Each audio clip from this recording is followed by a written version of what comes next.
GST rate कम हुआ है तो पहले से अब घर बनाना आसान हो गया है। अब किस चीज़ पर कितना रेट कमा है इस चीज़ के ऊपर बात करेंगे। आप सीमेंट ले रहे हैं, गिट्टी ले रहे हैं, बालू ले रहे हैं, सरिया ले रहे हैं, तो हर एक चीज़ पर रेट कमा है और कुछ ऐसा चीज़ है इस पर रेट नहीं कमा है। तो ऐसा कौन कौन सा चीज़ है और कौन कौन सा इस पर रेट कमा है पूरा बात करने जा रहे हैं। सबसे पहले सीमेंट की बात करें तो सीमेंट जो है नहीं भी कम से कम तो 1000 स्क्वायर फीट घर बनाने में 250-300 बैग सीमेंट आराम से लग जाता है। कम से कम बता रहे हैं, अगर नॉर्मल क्लास में भी घर बनाइएगा बिना इंजीनियरिंग टर्म फॉलो किए हुए फिर भी आपको 250-300 बैग सीमेंट लग जाएगा। तो कितना आखिर बचत होगा। तो इस वीडियो के बाद जो है आप कहीं भी जा रहे हैं लेने के लिए तो आपको कोई बेवकूफ़ भी नहीं बनाएगा।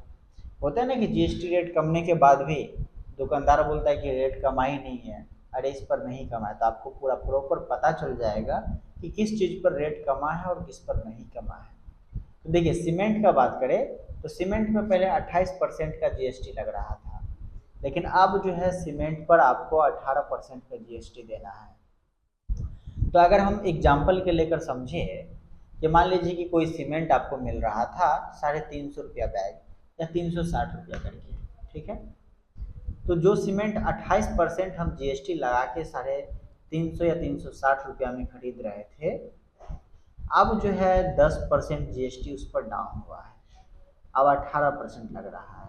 10% कम हुआ है, उसका जो है 10% अगर हटा दीजिएगा तो आपका जो है कितना लग रहा है 18%। 18% के हिसाब से 300 आपका 31 रुपया लगेगा। तो कहीं ना कहीं 31 रुपया तो बचत हुआ, 30 रुपया 31 रुपया बचत हो गया। तो अगर मान लीजिए कि 30 रुपया ही बचत हो रहा है तो अच्छा खासा बचत हो गया है। तो 400 बैग अगर मान लीजिए सीमेंट लिए और 31 रुपया करके बचत हुआ तो कहीं ना कहीं 12,400 रुपया का बचत हो रहा है सीमेंट पर वाली।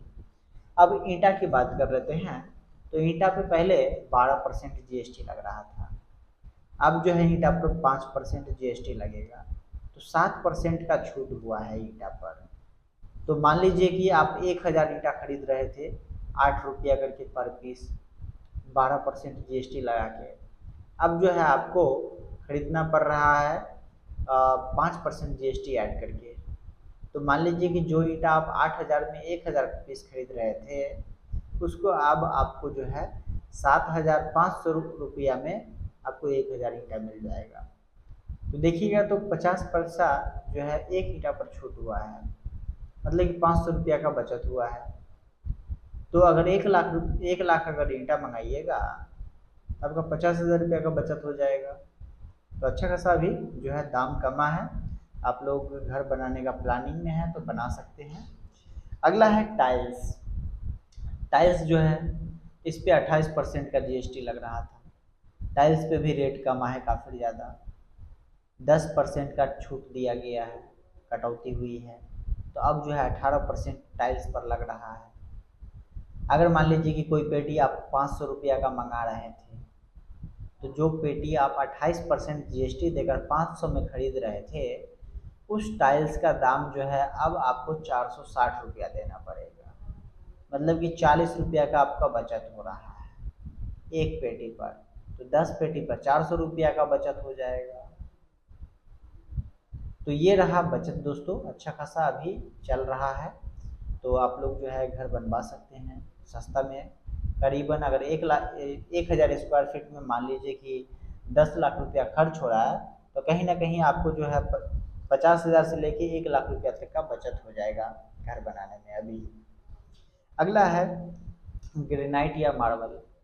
इस पर पहले 12% का जीएसटी लग रहा था, अब आपको 5% का जीएसटी देना पड़ेगा। तो इस पर भी अच्छा खासा बचत हो रहा है, 7% का छूट हो गया। ग्रेनाइट लीजिए या मार्बल। तो अब ग्रेनाइट और मार्बल में मान लीजिए कि आप जो है 20,000 रुपया का सामान मंगा रहे हैं 12% जीएसटी देखिए, वहीं पे अब जो है 5% जीएसटी देना पड़ रहा है, तो 7% का छूट हुआ। तो अब जाके आपको 18,480 रुपया ही देना पड़ेगा। तो है बचत अच्छा खासा। अगला है पेंट। पेंट पर 28% का जीएसटी लग रहा था। अगर मान लीजिए कि कोई आप पेंट 20,000 रुपया का सामान मंगाए, 28% जीएसटी देके पेंट पे, अब है आपको 18% जीएसटी देना पड़ रहा है, तो 10% यहाँ भी बचत हो गया। तो ये जो है 10%, मान लीजिए कि आप 20,000 रुपया का सामान मंगाए तो आपको अब 16,992 रुपया पे करना पड़ रहा है। मान लीजिए कि 17,000 पे कर दिए, फिर भी आपको 7,000 रुपया का बचत हो रहा है। अगला आ जाता है सैनिटरी वर्क। अगर सैनिटरी का कोई आइटम मंगा रहे हैं, जैसे कि घर में फिटिंग वगैरह, फ्लैश टैंक आ गया, जैसे कि बेसिन आ गया, ये सब इंटीरियर फिटिंग सामान है, इस पे 28% का जो है टैक्स लग रहा था। तो 28% की जगह पे अब जो है आपको 18% लग रहा है। मान लीजिए कोई 25,000 रुपया का आप सैनिटरी का आइटम सब मंगा लीजिए, जो भी फिटिंग का है, वॉशरूम का फिटिंग का सामान सब आ रहा है इंटीरियर में, तो इस पर 28% लग रहा था, अब 18% लग रहा है। मान लीजिए 25,000 रुपया का सामान मंगाए तो उसमें जो है आपको अब 21,240 रुपया ही पे करना पड़ेगा। तो इसमें कितना बचत हुआ? 3,760 रुपया का बचत हो गया। तो 25,000 के सामान पे मतलब कि लमसम 4,000 रुपया के नज़दीक बचत हो रहा है, तो कम तो नहीं है। अगला है प्लम्बिंग वर्क। इसमें तो कोई चेंज ही नहीं हुआ है। पहले भी 18% जीएसटी आपको देना पड़ रहा था, अभी भी 18% का जीएसटी देना पड़ रहा है। प्लम्बिंग में क्या सब आ जाता है? नल का वगैरह जो आता है, ये सब प्लम्बिंग में आ जाता है। तो ये सब में है 18% पहले भी देना पड़ रहा था, अभी भी देना पड़ेगा। गिट्टी खरीद रहे थे तो गिट्टी पे 18% पहले भी जीएसटी था, और आज भी गिट्टी पे 18% का जीएसटी लग रहा है। साथ ही बालू, बालू पे जो है आपका 5% जीएसटी लग रहा था, और बालू पे अभी भी 5% का जीएसटी है। साथ ही जो आपका लकड़ी है, लकड़ी पे भी आपका जो है पहले 5% जीएसटी लग रहा था, अभी भी लग रहा है। अगर मान लीजिए आप सोलर प्लेट लगा रहे हैं तो सोलर प्लेट पे पहले जो है 18% का जीएसटी लग रहा था, अब आपका 5% जीएसटी लगेगा। साथ में गवर्नमेंट सब्सिडी भी दे रही है। तो ये जो है एक अच्छा मौका है आप लोगों के लिए कि अगर सोलर प्लेट भी लगा रहे हैं तो सब्सिडी भी मिलेगा और रेट भी कम हो गया, 7% छूट हुई है। तो आप लोग जो है इस सबको लगा के जो है बिजली का बिल अपना जीरो कर सकते हैं। बाकी और कोई जानकारी चाहिए तो आप उनसे कांटेक्ट कर सकते हैं कमेंट बॉक्स में।